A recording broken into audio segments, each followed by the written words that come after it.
আসসালামু আলাইকুম সুপ্রিয় দর্শক, পল্লী বার্তা চ্যানেলের পক্ষ থেকে স্বাগতম।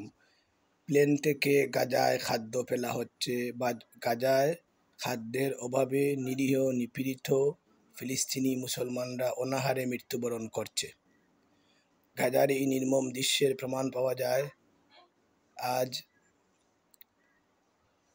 আরব আমিরাত ও জর্ডানের দুটি বিমান থেকে গাজায় খাদ্য ফেলা হয়েছে, যা যথেষ্ট নয়, এবং এই বিমান দিয়ে খাদ্য যারা দিয়ে এসেছেন তারা বলছেন যে অনতিবিলম্বে গাজার এই খাদ্য সংকটের যে দুর্ভোগ, অনাহারে মানুষ মৃত্যুবরণ করছে, এই সংকট লাঘবের জন্য রুট দিয়ে ত্রাণের গাড়িবহর যাতে বেশি করে গাজায় প্রবেশ করতে পারে সেই ব্যবস্থা করার জন্য আন্তর্জাতিক মহল এবং সকল সম্প্রদায়ের দৃষ্টি আকর্ষণ করেছেন।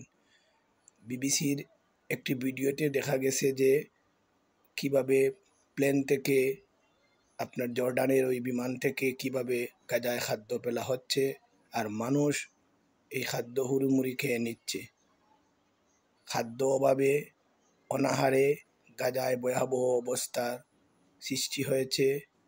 সকলেই দোয়া করবেন এবং বিশ্ব সম্প্রদায় এবং মুসলিম বিশ্বকে গাজার পাশে দাঁড়ানোর এখনই প্রয়োজন।